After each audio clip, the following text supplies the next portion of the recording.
Welcome to Pulse, today's hotel, restaurant, and bar industry news. A deep dive from HRB Universal, navigating your industry. With insights from leaders From AI agents booking hotel rooms and ordering dinner on your behalf to convenience stores aggressively eating into restaurant market share, we're unpacking the tectonic shifts defining the 2026 hospitality landscape. Yeah. Welcome to Pulse Today's Hotel, Restaurant and Bar Industry News Deep Dive. Yeah. Brought to you by HRB Universal. We are delivering the critical updates, trend analyses, and operational intelligence you need to stay ahead in hospitality. It's a brutal, fascinating, and just completely transformed landscape we're analyzing today. Yeah. I mean, if you're running a property right now, the sheer volume of shifting variables is likely keeping you up at night. Oh, absolutely. And if you are that person, whether you're an executive managing a massive regional portfolio of hotels or just an independent restaurateur just trying to keep your single dining room afloat, Right. this deep dive is custom tailored exactly for you. So today, our mission is to synthesize a mountain of 2026 strategic outlooks, economic forecasts, and consumer data. And we have a lot of it. So much data. We're pulling from heavy hitters, the National Restaurant Association, Data Central, Boston Consulting Group, and Citizens Bank. But we aren't just, reading their headlines. We really want to uncover the why behind the industry's massive pivot away from just playing around with tech. Yeah, the experimentation phase is over. It's totally over. Yeah. Now it's towards strict, disciplined execution. Yeah. And more importantly, we need to figure out exactly how operators can navigate a consumer base that is splitting in wildly different directions based on, age, income, and just sheer exhaustion with high prices. Yeah, that's the crucial pivot right there. I mean, the era of just throwing spaghetti at the wall, Yes. Casually testing a flashy new app or dropping a trendy menu item just for the Instagram aesthetic, that is entirely over. We are seeing a real unforgiving demand for maturity and immediate return on investment in every single operational decision. Yeah. Because capital is just too expensive and margins are way too tight to get it wrong in 2026. So true. So let's jump right into the deep end with what might be the single most disruptive technological shift we're seeing this year. Okay. It's something that sounds a bit like science fiction, to be honest, but the data proves it is already knocking on the front door of every single hospitality business. Yeah. I want to unpack agentic commerce. Yes. This is the big one. And to really understand it, we have to recognize a fundamental shift in who, or more accurately, what is actually doing the purchasing. Right. So agentic commerce involves AI agents, right? Developed by tech giants like OpenAI, and they're deployed to browse the web, select items, place orders, and finalize payments on a human customer's behalf. Okay, wait, pause right there. I want to make sure I am visualizing this correctly, because when people hear AI in hospitality, they usually think of, a chatbot on a website answering questions about parking. Right. Or maybe like a dynamic pricing algorithm for hotel rooms. But you are saying the AI is the actual customer in this scenario. That is exactly the distinction. Yeah. We aren't talking about a chatbot answering a query. We are talking about an autonomous digital proxy. Wow. Think of it like this. A human user tells their AI assistant, I need to go to Chicago next Tuesday for 2 nights, book a mid-scale hotel near the Loop, keep it under $250 a night, and order me a spicy tuna roll for delivery to the room at 7 p.m. on the first night. Just giving it a verbal command. Exactly. And then the human doesn't open a browser. Yeah. They don't look at Expedia. They don't open a delivery app. The AI agent navigates the web, reads the hotel options, executes the booking, uses the human stored payment credentials, coordinates the delivery order, and completes the entire sequence. That is wild. It's less like traditional SEO and more like hiring a digital butler who is violently protective of your wallet and your time. That's a great way to put it. Because you aren't pitching to a human anymore. Yeah. You have to convince the butler that your restaurant or your hotel is like the mathematically optimal choice. A digital butler is the perfect analogy. And the industry is just starting to wake up to the reality of having to cater to this new entity.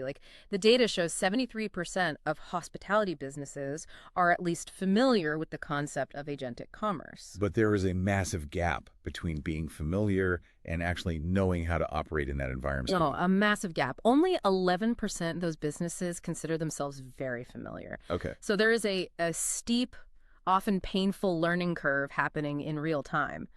Meanwhile, consumer adoption is quietly but rapidly creeping up. Really? Yeah, 14% of Americans have already used an AI shopper in some capacity. And on the merchant side, roughly 1 in 3 businesses report they have already seen customers using agentic tools to buy from them. Okay, so if I'm an operator, my first instinct is probably to panic or resist Right. because it feels like I'm losing control of the guest relationship. Like, why should a business actually want these AI agents interacting with their systems? 2 words: conversion rates. That is the magic phrase here. Human buyers experience a tremendous amount of friction. We get distracted by a text message. We second guess our budget right at the checkout screen. We get frustrated if a website takes 3 seconds to load. Yeah, and then we abandon the cart. Exactly. We abandon our carts. AI agents do not experience buyer's remorse. They don't get distracted. If they're given a mandate to buy, they remove that buyer's friction completely. Oh, I see. So analysts at Bernstein, they estimate the seamless process could boost global e-commerce conversions by 1.5% to 2.5% across the board. Which doesn't sound like a lot until you apply it to the sheer volume of global transactions. Right, right. But let's look at a more targeted, aggressive statistic. If you look at the 2025 holiday season, Salesforce reported that agentic AI sources drove a conversion rate 300% higher than regular human transactions. 300%. Yeah. Okay, that is a number that forces you to completely rethink your digital strategy. You have to. Because typical online restaurant or direct booking hotel conversion rates are usually stuck in the, low single digits? Very low. Yeah. So if you can triple that just by letting an AI process the order, you almost have to adopt it. You do. You absolutely do. And beyond just closing the immediate sale, there is a massive long-term data play here, too. Okay. When a human sets up an AI agent, they give it strict parameters to operate within. They feed it their age, budget constraints, past buying habits, dietary restrictions, preferred amenities. Right. If a merchant system is integrated properly, these agents can share that deep, granular data with the restaurant or hotel. Oh, well. So suddenly, before a guest even walks through your physical doors, you have unprecedented, highly accurate insight into exactly who they are and what they value. That sounds like a marketer's dream. It is. But let me push back here, because this opens a massive can of worms regarding security. Oh, yeah. If I give an AI my credit card and it autonomously makes purchases, what happens if the AI goes rogue? What if it, hallucinates and orders 500 spicy tuna rolls instead of 1? Yeah. Or what if a bad actor programs a bot to maliciously drain inventory?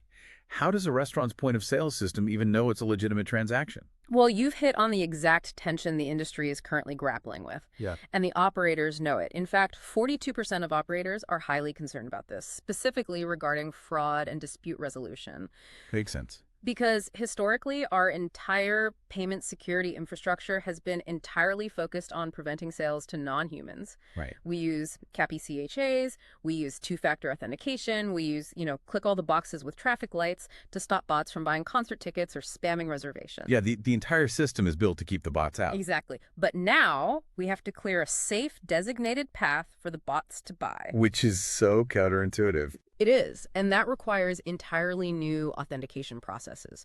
The credit card networks are scrambling to standardize this. MasterCard, for instance, points out that the human must remain in the loop at the very end of the funnel. Okay, so how does that work? So the AI does all the shopping, selects the items, pre-fills the cart, but then a notification pings the human's smartphone, requiring a biometric thumbprint scan or facial recognition to finalize the AI's chosen purchase. Oh, okay, so it's delegated shopping, but human-approved spending. Yes. That makes a lot of sense. But there is another massive issue here, I think. What's that? Bias in discovery. Ah, yes. Because if I tell my AI butler to, find me the best pizza in Austin, how does it decide? Can a massive multinational chain with a huge tech budget just game the algorithm to ensure they are always the top pick and just bury the independent pizzeria down the street? This raises what is perhaps the most important question of 2026 regarding digital marketing, and that's algorithmic relevance. Algorithm relevance. Right. For decades, brand equity was fundamentally tied to legacy name recognition, billboards, human nostalgia. Right, like I saw a commercial when I was a kid, so I trust the brand. Exactly. But that is shifting toward machine readability. So unpack machine readability for me. What does that actually look like in practice for a restaurant manager? Well, it means that if your restaurant's digital footprint isn't perfectly structured for a machine to scrape, parse, and understand, you effectively do not exist to that AI agent. Invisible. Completely invisible. Let's use a very common example. A lot of independent restaurants still upload a PDF of their menu to their website. Oh, yeah, all the time. Right. And to a human, a PDF looks nice. You can read the font, you can see the prices. To an AI agent, a PDF is often just a flat, unreadable image. Ah, It cannot confidently extract the price of the linguine, it cannot verify if the linguine is gluten-free, and it cannot cross-reference the ingredients with the user's dietary profile. so because the AI butler can't guarantee the meal fits the boss's parameters, it just skips that restaurant entirely. Precisely. To be machine-readable, an operator must use standardized API tags. Okay. The menu needs metadata. Every item needs an exact price code, a calorie count, and specific allergen tags embedded in the code of the website.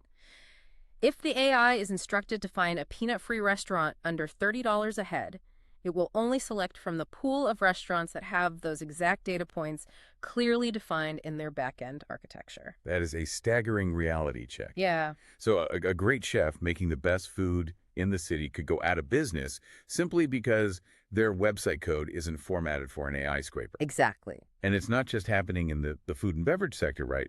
Hotels are undergoing this same massive AI-first transformation, but they are applying it in very different ways from what I understand. Oh, totally. The Boston Consulting Group data on the hotel sector's approach is incredible because it highlights a total bifurcation of strategy based on the property segment. How so? Well, in economy and mid-scale properties, the entire AI focus is pure operational efficiency and cost reduction. We are talking about fully automated biometric check-ins where a guest bypasses the front desk entirely, and heavy robotic automation. Like those relay robots we are starting to see rolling around the hallways. Yes, exactly. Relay robots are becoming deeply integrated with property management software and even the physical elevator systems. No way. Yeah, they're delivering fresh towels, room service, minibar restocks directly to the guest rooms. But here is where the agentic AI comes in. It's not just a remote control car. Right. The AI sequences the deliveries for maximum efficiency. It actively reroutes the robots around a housekeeper's cart blocking a hallway, and it resolves logistical issues in real time. That's amazing. It severely cuts down on low-value staff time, especially during the notoriously hard-to-staff night shifts. Okay, so it takes the friction out of the physical building, just like it takes friction out of the digital checkout. Yes. But then, if you look at the luxury end of the hotel spectrum, the five-star resorts, Yeah. they aren't replacing their staff with robots, right? No, not at all. It's the total opposite application of the same underlying technology. Right. Because in luxury, the core product isn't just a bed. It is high-touch, intuitive human service. Yes. So luxury brands are using AI to completely offload administrative behind-the-scenes tasks. They use AI to manage the inventory, predict the staffing models, and synthesize guest preferences. The goal is to free the concierges, the front desk agents, the support staff from staring down at computer screens all day. Right, because if you're looking at a screen, you aren't looking at the guest. Exactly. By removing the administrative burden, the staff can actually look guests in the eye, anticipate their needs, and create deeply personalized, empathetic experiences that a robot could never replicate. So if I'm synthesizing all of this for a hospitality executive listening right now, the immediate mandate is pretty clear. First, you have to audit and overhaul your digital presence. Yes. Your databases, your menus, your operating hours. All of it must be strictly machine readable. Absolutely. Because if you are still relying on PDFs or outdated web templates, you're basically invisible to the most aggressive new purchasing demographic on the internet. Invisible. And internally, you have to start embedding AI into your staff-facing tools today. This isn't just about, guest-facing gimmicks. Right. We are talking about using AI to accelerate employee onboarding, instantly translating training materials, reducing training costs, and even providing real-time prompts to servers suggesting specific menu items based on a predictive analysis of the guest's behavior. Like having an earpiece that says, suggest the Cabernet. Exactly like that. Simultaneously, you must get on the phone with your payment processors and point-of-sale vendors to ensure your authentication systems are updated. Oh yeah, biometric stuff. You have to be ready to safely process these agent-driven transactions without opening yourself up to massive fraud disputes. Which is a perfect segue, actually, because while AI is theoretically streamlining the digital front door and optimizing operations, the physical reality of running a hospitality business right now is, well, to be blunt, it is facing a brutal reality check. Brutal is the right word. The margin squeeze is suffocating. Oh, yeah. And it is creating massive openings for entirely new, unexpected competitors to steal market share. Yeah, the physical execution of hospitality is under siege from compounding costs. The digital tools are great, they really are, but they don't change the fact that the physical ingredients and the human beings required to cook and serve them have become exponentially more expensive. Yeah, let's look at the sobering numbers from 2025. The independent restaurant sector actually shrank by 2.3%. Yeah. Full-service restaurants took the biggest hit, contracting by 2.6%, while limited service and quick service shrank by 1.8%. Yeah. We are seeing a physical contraction of the industry. And if we pull back and look at the trajectory, this is entirely a story of baseline costs resetting at a much higher level. Food and labor costs have surged 35% over the past 5 years. 35%. That's insane. Think about what that does to a standard P&L statement. A 35% baseline increase before you even turn the lights on. Right. And the pressure isn't easing. In 2025 alone, 91% of operators reported further food cost increases. This relentless pressure has driven average restaurant profit margins down to a razor-thin 3% to 9%. A 3% margin. I mean, you drop a case of premium steaks or your walk-in cooler breaks down on a Friday night, and your profit for the entire month is literally wiped out. Wiped out. It leaves zero room for error. And the most shocking stat from the National Restaurant Association is that a staggering 42% of operators reported their business simply wasn't profitable last year. Yeah. 4 out of 10 restaurants are operating in the red. Right. And historically, the industry playbook had a very simple solution to rising costs. Just raise the prices. Just reprint the menus and raise the prices, pass it on to the guest. But in 2026, pricing elasticity has completely evaporated. The consumer is tapped out. Yeah, they're done. The James Beard Foundation and Deloitte released some fascinating data on this. Yeah. They found that independent restaurants that tried to force price increases of more than 10% to cover their costs actually ended up reporting lower overall profits. Because the consumer behavior shifted aggressively. When a standard burger and fries crossed the $20 threshold, consumers simply stopped coming. Yeah, I would too. Or they traded down significantly, right? Ordering water instead of a beer, skipping the appetizer, splitting an entree.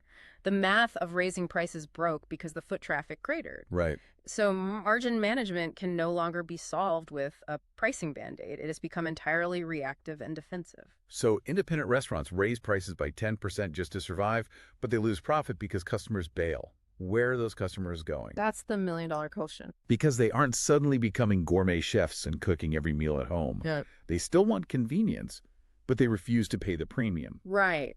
And this perfectly sets the stage for the most surprising predator in the food space right now. Oh, yeah. They're pulling up to the local gas station. Exactly. Convenience stores. So crazy to think about. The C-store convergence is one of the most vital disruptive trends of 2026. Data Essentials research shows that 40% of consumers now say C-store food offerings are actively improving. 40%. That is up from 38% just 2 years ago. Yeah. That represents a massive, sustained shift in public perception. I have to admit, I'm trying to wrap my head around this. Are people actually driving to a gas station specifically for quality food?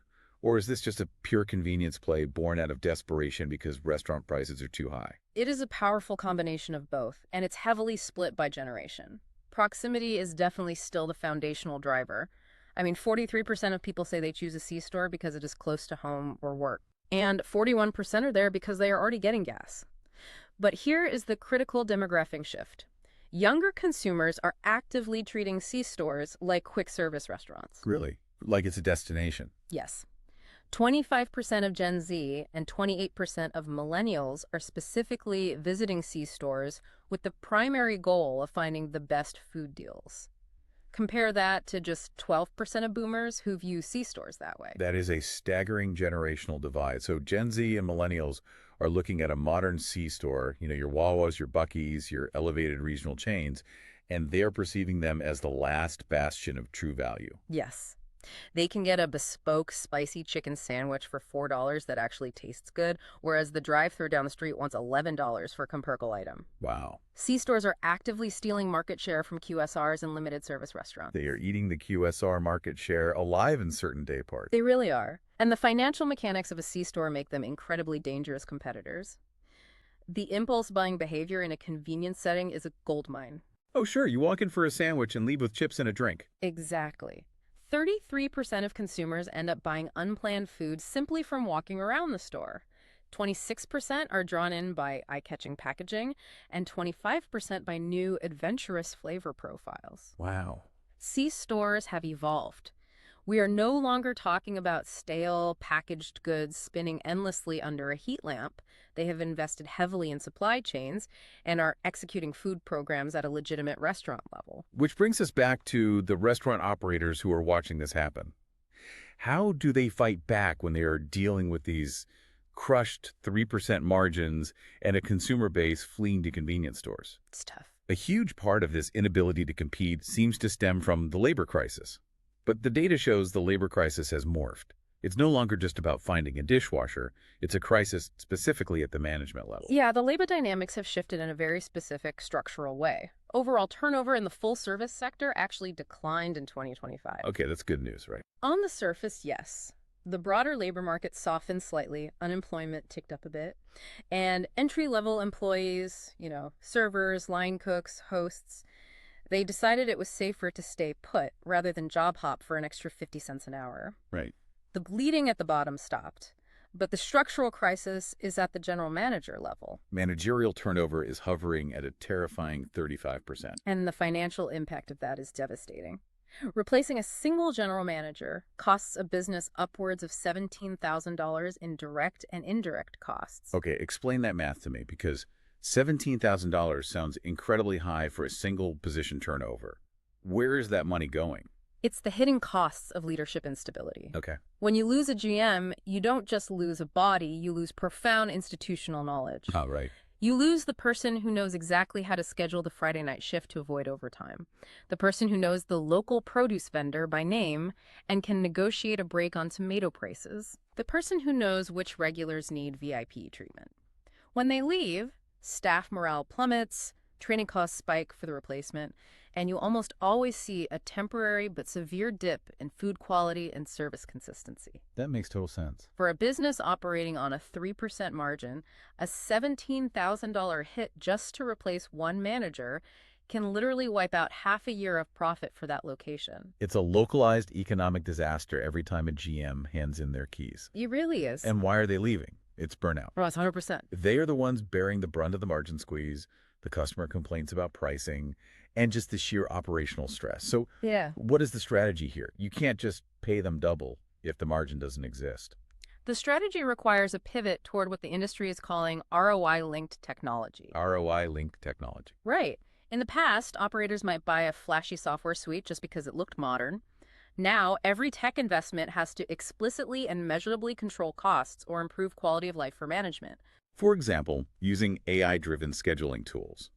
Instead of a GM spending 4 hours in the back office pulling their hair out trying to accommodate everyone's shift requests and avoid overtime, the AI analyzes historical foot traffic, weather patterns, and staff availability, and spits out an optimized schedule in seconds. Exactly. It removes the administrative drudgery that causes burnout. Combine that with offering genuine cross-training and flexible schedules, and you start to create an environment where a GM might actually want to stay. Those are the levers you have to pull to stop the bleeding of managerial turnover. And what about the C-store operators who are listening? Because they have the momentum right now. How do they keep it? They have to lean into the momentum by treating food as a core competency, not just a side hustle to selling gasoline. Right. To continue capturing that Gen Z and millennial audience, C-stores must relentlessly innovate with adventurous flavor profiles, think global street food inspirations, and customizable build-your-own format. Oh yeah, they love the customization. The younger demographic wants to control their food experience. But there's a trap there, right? Because if you pivot entirely to Gen Z, you risk alienating the older demographic. And that is the tightrope.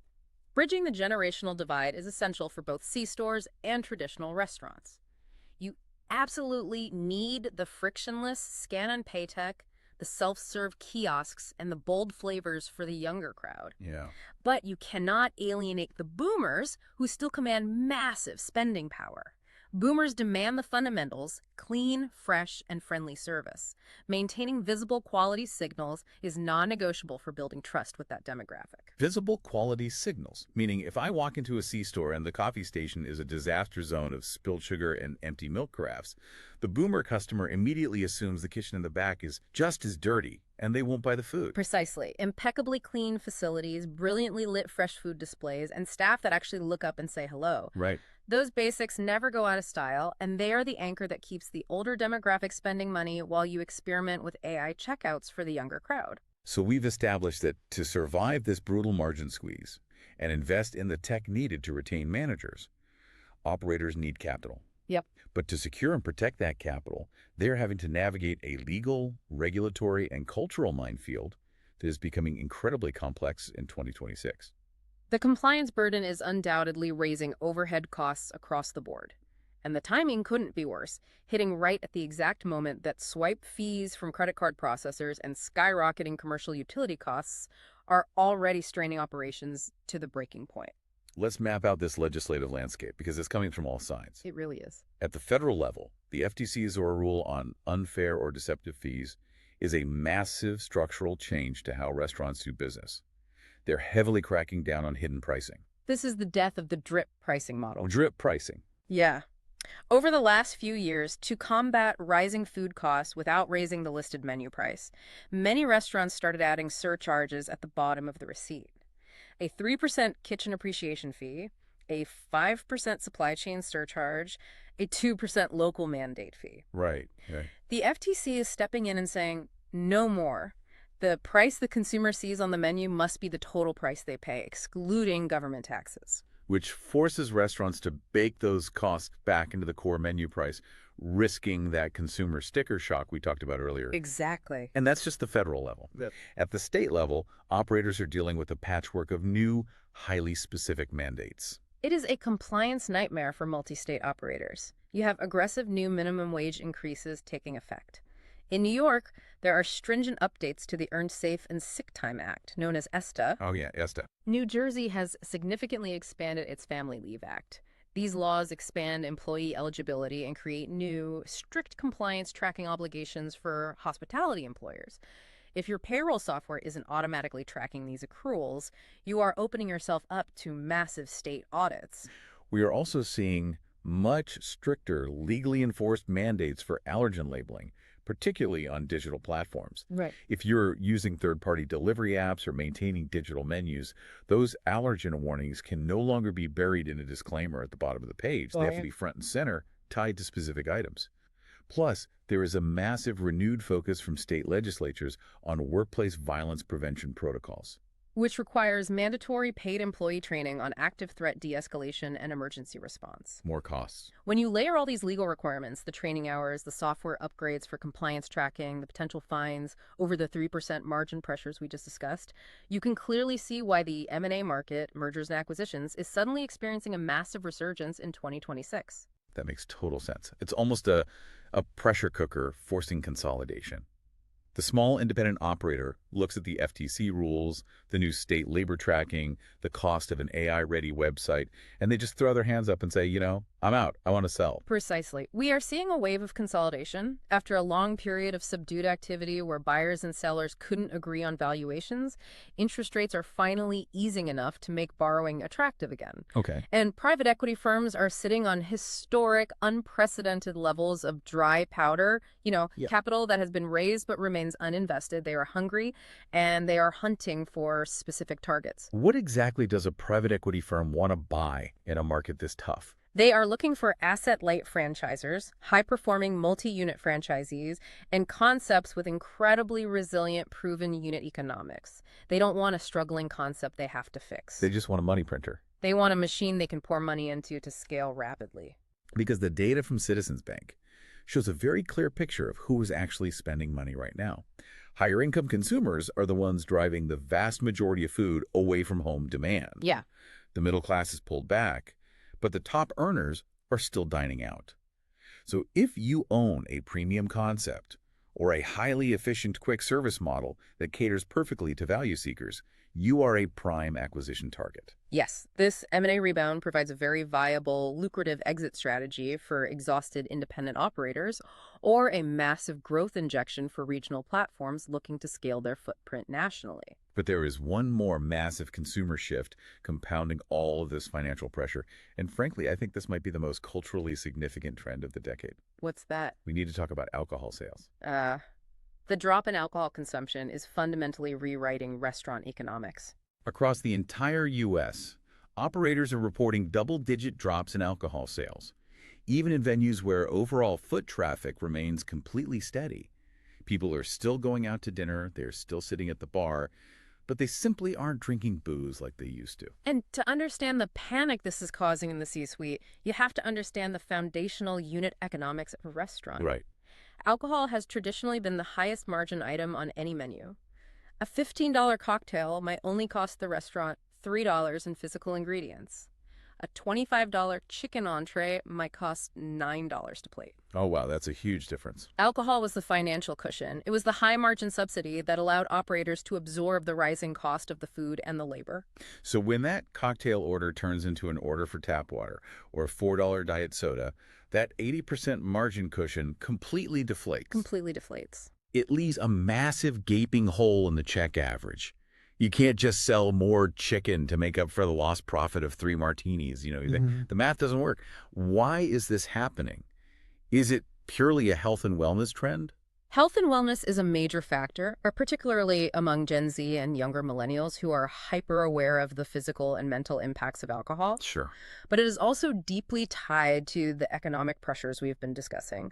When the consumer is feeling the pinch of inflation, a $16 cocktail is the easiest thing to cut from the budget to keep the overall dinner bill manageable. That's true. It's a combination of cultural sobriety trends and sheer financial fatigue. So what does this all mean for the operator on the ground? It sounds like you had to be a legal scholar to navigate the state and federal compliance, an AI expert to get guests in the door, and then when they finally sit down for happy hour. Well, no one is even drinking alcohol anymore. How do operators protect their profitability in this environment? They have to re-engineer their business models immediately, starting with the low-hanging fruit. On the regulatory side, the absolute first step is to audit your pricing architecture today. Okay. Ensure 100% pricing transparency across every single digital app, physical menu, and drive-through board to avoid FTC scrutiny. Hidden fees will cost you infinitely more in federal fines and local reputational damage than they will ever generate in revenue. Yet you cannot afford a viral TikTok video of a guest exposing a hidden 5% fee on their receipt. That kind of bad PR is a death sentence right now. Exactly. Furthermore, operators must invest heavily in defensive staff training. You have to utilize resources like the National Restaurant Association ServeSafe program to implement those mandatory active threat de-escalation protocols and bulletproof allergen guidelines. The legal liability of a slip-up in 2026 is business ending. Absolutely. And finally, addressing the massive hole left by the alcohol drought. The industry is rapidly pivoting its beverage innovation to fill that specific revenue and margin gap. You can't just offer water. Operators need to lean heavily into premium mocktails, functional energy drinks, and highly crafted cold caffeine beverages. But how do you convince a guest to pay $12 or $14 for something without alcohol in it? Through presentation and perceived value. Okay. You don't just pour juice in a glass. You use artisanal syrups, nitrogen infusions, dehydrated garnishes, high-end glassware. You treat the mocktail with the exact same culinary respect as a craft cocktail. I see. These premium non-alcoholic beverages carry margins very similar to alcohol. And culinary forecasters note a fascinating pairing trend. Operators are successfully pairing these new complex beverage programs with 2026's hottest food trends, which are heavily rooted in comfort and nostalgia. Right. People are stressed, so they want comfort food. High-end smashed burgers, elevated chef-driven instant noodles with premium proteins. Exactly. You pair a nostalgic, highly satisfying comfort dish with a premium, high-margin, cold caffeine beverage, and you can successfully rebuild the check average and offset those falling liquor revenues. Wow. Ultimately, surviving and thriving in the 2026 landscape comes down to moving beyond isolated digital gimmicks or panicky, reactive menu changes.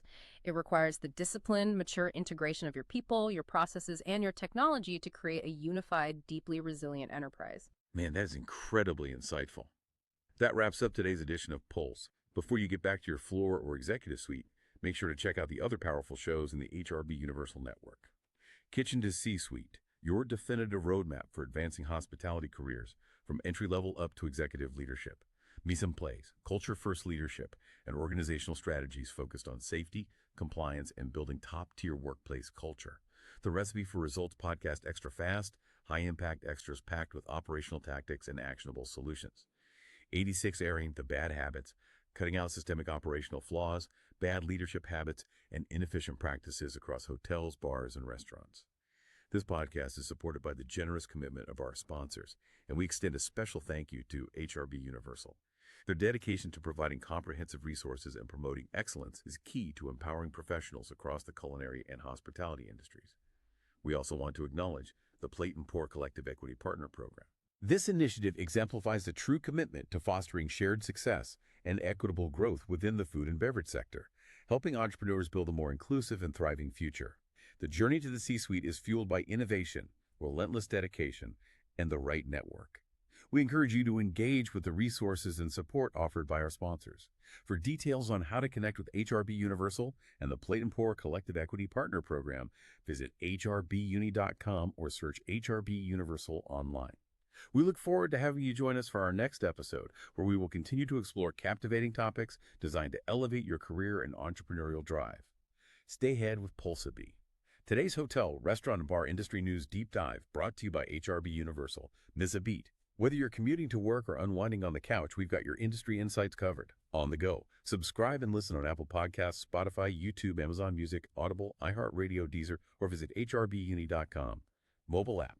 Take the HRB network with you everywhere by getting our mobile web app at hrbuni.com/NE-APP. Big screen experience. Level up your show viewing stream Pulse directly on TV via Roku or Amazon Fire TV. Until next time, keep innovating and striving for excellence. Before we go, I want to leave you with one final lingering thought to chew on this week. If AI agents are increasingly making all of our purchasing decisions, optimizing purely for price, speed, and algorithmic matching, will the traditional concept of brand loyalty and hospitality eventually go entirely extinct?